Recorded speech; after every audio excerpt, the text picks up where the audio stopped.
कर्मकांड के विषय में सत्य कथा। मेरे पूज्य गुरुदेव स्वामी रामदेवानंद जी महाराज को 16 वर्ष की आयु में किसी महात्मा के सत्संग सुनने से वैराग्य हो गया था। एक दिन वे खेतों में गए हुए थे। पास में ही वन था। उन्होंने वन में जाकर किसी मृत जानवर की हड्डियों के पास अपने कपड़े फाड़कर फेंक दिए और स्वयं महात्मा जी के साथ चले गए। जब उनकी खोज हुई तो उनके घर वालों ने देखा कि वन में हड्डियों के पास फटे हुए कपड़े पड़े हैं, तो उन्होंने सोचा कि किसी जंगली जानवर ने उन्हें खा लिया है। उन कपड़ों तथा हड्डियों को उठाकर घर पर ले गए और अंतिम संस्कार कर दिया। उसके बाद 13वीं तथा छमाही करते हैं और फिर श्राद्ध शुरू हो जाते हैं। जब मेरे पूज्य गुरुदेव बहुत वृद्ध हो चुके थे तो वे एक बार घर पर गए। तब उन घर वालों को यह पता चला कि ये जीवित है और घर छोड़कर चले गए थे। उन्होंने बताया कि जब ये घर छोड़कर चले गए थे तो उनकी खोज हुई। वन में उनके कपड़े मिले, उनके पास कुछ हड्डियां पड़ी थी, तो हमने सोचा कि किसी जंगली जानवर ने इनको खा लिया है और उन कपड़ों तथा हड्डियों को घर पर लाकर अंतिम संस्कार कर दिया। फिर मैंने मेरे पूज्य गुरुदेव के छोटे भाई की पत्नी से पूछा कि जब हमारे पूज्य गुरुदेव घर छोड़कर चले गए थे तो तुमने पीछे से क्या किया। उसने बताया कि जब मैं ब्याही आई थी तो उस समय मुझे उनके श्राद्ध निकलते मिले थे। मैं अपने हाथों से उनके लगभग 70 श्राद्ध निकाल चुकी हूँ। उसने बताया कि जब घर में कोई नुकसान हो जाता था, जैसे कि भैंस का दूध न देना, थन में खराबी आ जाना, कोई और नुकसान हो जाना आदि, तो हम इन स्थानों के पास बूझा पड़वाने के लिए जाते थे। तो वे कहते थे कि तुम्हारे घर में कोई निसंतान मरा हुआ है, तुम्हारे को वह दुखी कर रहा है क्योंकि वह भूत बना हुआ है। फिर हम उसके कपड़े आदि देते हैं। तब मैंने कहा कि ये तो दुनिया का उद्धार कर रहे हैं, ये किसको दुख दे रहे थे, ये तो अब सुखदाता हैं। फिर मैंने उस श्रद्धा से कहा कि अब तो ये आपके सामने है, अब तो ये व्यर्थ की साधना जैसे श्राद्ध निकालने बंद कर दो। तब उसने कहा कि यह तो पुरानी रिवाज है, यह कैसे छोड़ दूं। अर्थात हम अपनी पुरानी रिवाजों में इतने लीन हो चुके हैं कि प्रत्यक्ष प्रमाण होने पर भी वो गलत कर रहे हैं, छोड़ नहीं सकते। सबसे प्रमाणित होता है कि श्राद्ध निकालना, पितर पूजा करना आदि सब व्यर्थ है। बच्चों के जन्म पर शास्त्र विरुद्ध पूजा निषेध, बच्चे के जन्म पर कोई छठी आदि नहीं माननी है। सुतुक के कारण प्रतिदिन की तरह करने वाली पूजा, भक्ति, आरती, ज्योति जगाना आदि बंद नहीं करनी है। इसी संदर्भ में एक संक्षिप्त कथा बताता हूँ कि एक व्यक्ति की शादी के 10 वर्ष पश्चात पुत्र हुआ था। पुत्र की खुशी में उसने बहुत ही खुशी मनाई। 20-25 गाँवों को भोजन के लिए आमंत्रित किया और बहुत ही गाना बजाना हुआ, अर्थात काफ़ी पैसा खर्च किया।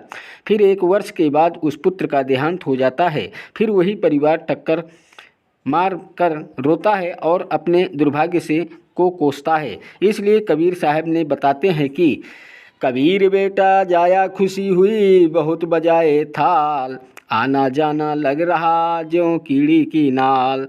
कबीर पतझड़ आवत देख कर बन रोवे मन माय, ऊंची डाली पात थे अब पीले हो जाए। कबीर पात झाड़ता यूँ कहे, सुन भई तरुवर राय, अब के बिछड़े नहीं मिला, ना जाने कहाँ बिरंगे जाए। कबीर तरुवर कहता पात से, सुनो पात एक बात, यहाँ की यही रीति है, एक आवत एक जात। धाम पर बाल उतरवाने जाना निषेध। बच्चे की किसी देई धाम पर बाल उतरवाने नहीं जाना है। जब खेतों बाल जब देखो बाल बड़े हो गए, कटवा कर फेंक दो। एक मंदिर में देखा कि श्रद्धालु भक्त अपने लड़के या लड़कियों के बाल उतरवाने आए। वहां पर उपस्थित नाई ने बाहर के रेट से 3 गुना पैसे ले लिए और एक कैंची भर बाल काटकर माता पिता को दे दिए। उन्होंने श्रद्धा से मंदिर में चढ़ाए। पुजारी ने एक थैले में डाल दिए। रात्रि को उठाकर दूर एकांत स्थान पर फेंक दिए। यह केवल नाटकबाजी है। क्यों ना पहले की तरह स्वाभाविक तरीके से बाल उतरवाते रखते रहें तथा बाहर डाल दें। परमात्मा नाम से प्रसन्न होता है, पाखंड से नहीं। दहेज लेना तथा देना निषेध है। उपदेश लेने के पश्चात न दहेज देना है न लेना है। आत्मा कल्याण के लिए दीक्षा लें। नाम को केवल दुख निवारण की दृष्टिकोण से नहीं लेना चाहिए, बल्कि आत्म कल्याण के लिए लेना चाहिए। फिर सुमिरन से सर्व सुख अपने आप आ जाते हैं। कबीर सुमिरन से सुख होत है, सुमिरन से दुख जाए। कहे कबीर सुमिरन किए साईं माही समाए। व्यभिचार निषेध है। पराई स्त्री को माँ बेटी बहन की दृष्टि से देखना चाहिए। व्यभिचारी महापाप है। जैसे गरीब पर द्वारा स्त्री का खोले, 70 जन्म अंधा हो डौले। सुरापान मद्य मांसाहारी, गवन करे भोगे पन पर नारी। 70 जन्म कटत है शीश, साक्षी साहिब है जगदीश। पर नारी ना परसियो, मानो वचन हमार। भवन चतुर्दश तास सिर, त्रिलोकी का भार। पर नारी ना परसियो, सुनो शब्द सलतंत। धर्म राय के खंभ से अर्धमुखी लटकंत। निंदा सुनना या करना निषेध है। अपने गुरु की निंदा भूलकर भी ना करें और न ही सुनने से अभिप्राय है कि यदि कोई आपके गुरु जी के बारे में मिथ्या बातें करें तो आपने लड़ना नहीं है, बल्कि ये समझना चाहिए कि यह बिना विचारे बोल रहा है, अर्थात झूठ कह रहा है। गुरु की निंदा सुने जो काना, ताको निश्चय नरक निदाना। अपने मुख निंदा जो करही, शुकर स्वान गर्भ में परही। निंदा तो किसी को भी नहीं करनी चाहिए और न ही सुननी चाहिए, चाहे वो आम व्यक्ति की ही क्यों न हो। कबीर साहब कहते हैं कि तिनका कबहु न निंदिए, जो पाँव तले होए। कबहु उठ आँखिन पड़े, पीर घनेरी होए। सत्संग सुनना तथा सेवा करना अनिवार्य है। सत्संग में समय मिलते ही आने की कोशिश करें तथा सत्संग में नखरे करने नहीं आवे, अपितु अपने आप को एक बीमार समझकर आवें। जैसे बीमार व्यक्ति चाहे कितने ही पैसे वाला हो, चाहे उच्च पदवी वाला हो, जब अस्पताल में जाता है तो उस समय उसका उद्देश्य केवल रोग मुक्त होना होता है। जहां डॉक्टर लेटने को कहे लेट जाता है, बैठने को कहे बैठ जाता है, बाहर जाने को निर्देश मिले तो बाहर चला जाता है, फिर अंदर आने के लिए आवाज़ आए तो चुपके से अंदर आ जाता है। ठीक इसी प्रकार यदि आप सत्संग में आते हो तो आपको सत्संग में आने का लाभ मिलेगा, अन्यथा आपका आना निष्फल है। सत्संग में जहाँ बैठने को मिल जाए वहीं बैठ जाएं, जो खाने को मिल जाए उसे परमात्मा कबीर साहब की रजा से प्रसाद समझकर खाकर प्रसन्न चित्त रहें। गुरु दर्श से बहुत लाभ मिलता है। कबीर परमेश्वर जी ने कहा है कि कबीर संत मिलत को चालिए, तजमायाभिमान। जो जो कदम आगे रखे वो ही यज्ञ समान। कबीर संत मिलन को जाइए, दिन में कई कई बार। असोज के मैं जो घना करे उपकार। कबीर दर्शन साधु का परमात्मा आवे याद। लेखे में वो है घड़ी बाकी के दिन बाद। कबीर दर्शन साधु का मुख पर बस सुहाग। दर्शन उन्हीं को होत है जिनके पुण्य भाग। गुरु जी के समान किसी को महंत नहीं देना। यदि कहीं पर पाठ या सत्संग चल रहा हो या वैसे गुरु जी के दर्शनार्थ जाते हो तो सर्वप्रथम गुरु जी को दंडवत प्रणाम करना चाहिए। बाद में सत ग्रंथ साहिब और तस्वीरों जैसे साहिब कबीर की मूर्ति, गरीबदास जी की व स्वामी रामदेवानंद जी व गुरु जी की मूर्ति को प्रणाम करें, जिससे सिर्फ भावना बनी रहेगी। मूर्ति पूजा नहीं करनी है, केवल प्रमाण करना पूजा में नहीं आता। यह तो भक्त की श्रद्धा को बनाए रखने में सहयोग देता है। पूजा को वक्त गुरु व नाम मंत्र की करनी है जो पार लगाएगा। कबीर गुरु को तजे भजे जो आना, तापसुआ को प्रोखट ज्ञाना। कबीर गुरु गोविंदो खड़े काके लागो पाए। बलिहारी गुरु आपने जिन गोविंदियो मिलाए। कबीर गुरु बड़े हैं गोविंद से मन में देख विचार, हरि सुमिरे सो रह गए गुरु भजे हुए पार। कबीर हरि को रूठता गुरु की शरण में जाए, कबीर गुरु जय रूठ जा हरि नहीं होते सहाय।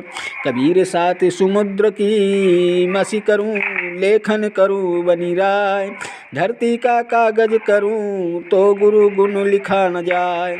मांस भक्षण निषेध है, अंडा वो मांस भक्षण वो जीव हिंसा नहीं करनी है, यह महापाप होता है।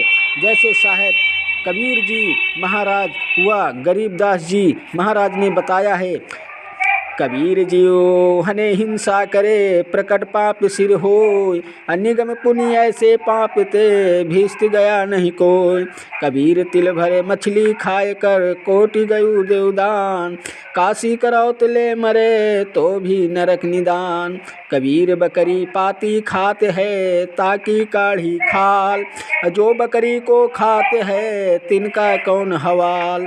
कबीर गला काट कलमा भरे किया कहे हलाल, साहेब लेखा मांग सी तब होसी कौन हवाल। कबीर दिन को रोजा रहते है रात हनत है गाय, यह खून वो बंदगी कहूँ क्यों खुशी खुदाय। कबीर कबीरा ते पीर है जो जाने पर पीर, जो पर पीर न जानी है सो का फिर बेपीर। कबीर खूब खाना है खिचड़ी माही परी टुकलौन, मांस पराया खाई के गला कटावे कौन।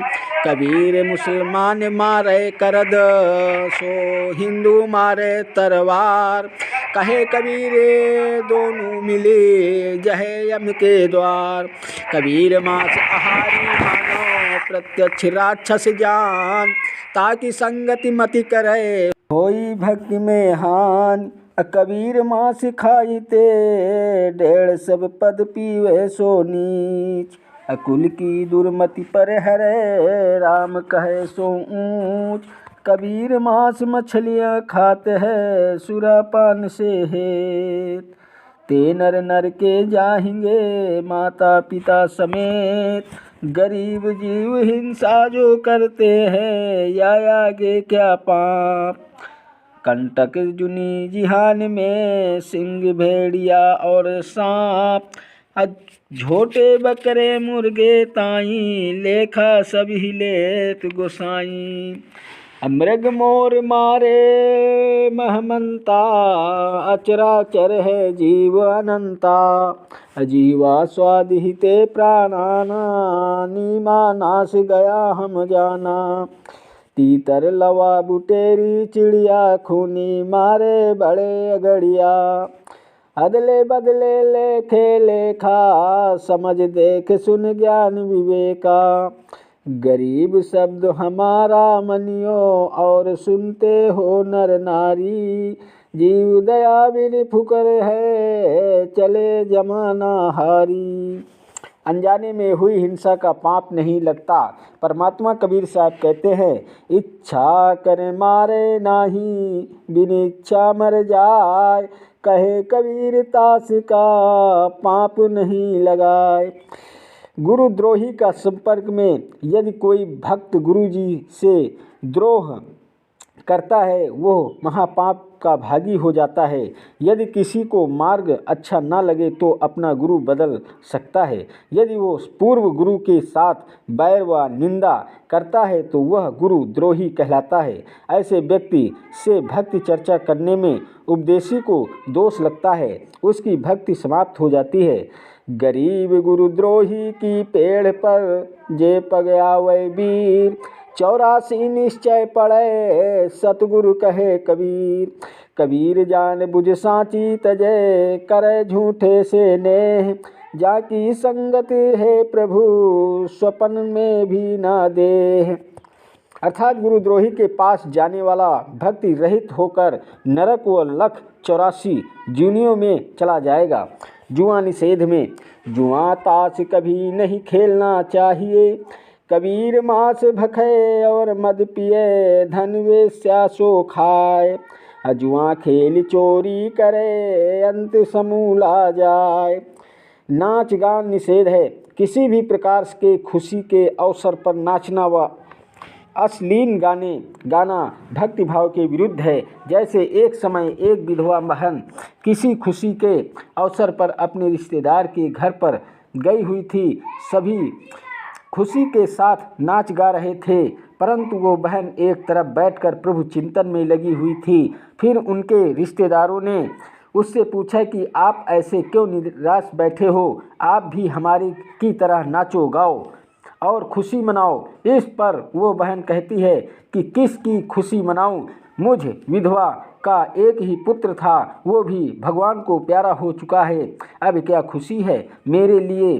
ठीक इसी प्रकार इस काल के लोक में प्रत्येक व्यक्ति की स्थिति है। यहाँ पर गुरु नानक देव जी की वाणी की है कि नहीं, ना जाने काल की कर डारे, किस विधि ढल जा पास आवे, जिन्हा दे सिरते मौते खुड़ गदी, उन्हान कोड़ा हंसा आवे, साध मिले साड़ी शादी होदी, बिछड़दा दिल गिरी है, अख दे नानक सुना जिहाना, मुश्किल हाल फकीरी वे। कबीर साहब जी महाराज भी कहते हैं कि कबीर झूठे सुख को सुख कहे, मान रहा मन मोट, असगल चवीना काल काम, कुछ मुख में कुछ गोद। कबीर बेटा जाया खुशी हुई, बहुत बजाए थाल, आवण जाड़ा लग रहा, ज्यों कीड़ी की नाल। स्त्री तथा पुरुष दोनों ही परमात्मा प्राप्त के अधिकारी हैं। स्त्रियों को मानसिक धर्म के दिनों में भी अपनी दैनिक पूजा ज्योति लगाना आदि बंद नहीं करना चाहिए। न ही किसी के देहांत या जन्म पर भी दैनिक पूजा कर्म बंद नहीं करना है। जो भक्तजन इन 21 सूत्रीय उपदेशों आदेशों का पालन नहीं करेगा, उसका नाम समाप्त हो जाएगा। यदि अनजाने में कोई गलती हो भी जाती है तो वो माफ़ हो जाती है, और यदि जानबूझकर कोई गलती की है तो वो भक्त नाम रहित हो जाता है। इसका समाधान यही है कि गुरुदेव जी से क्षमा याचना करके दोबारा नाम उपदेश लेना होगा। कृपा आगे पढ़ें। इन भक्तों की आप बीती जो शास्त्र विधि साधना त्याग कर उपयुक्त नियमों का पालन करके कितने सुखी हुए हैं, और पहले लोकवेद वाली पूजाएं करके भी महा दुखी थे। दोस्तों, अगर ये वीडियो आपको पसंद आई हो तो लाइक शेयर और सब्सक्राइब जरूर कीजिएगा। चैनल पर नए हैं तो बेल वाली घंटी दबाना मत भूलिए, ताकि आपको इसी प्रकार की सारी नोटिफिकेशन हमेशा मिलती रहे। थैंक यू सो मच मेरा यूट्यूब वीडियो देखने का। आप सभी को नमस्कार।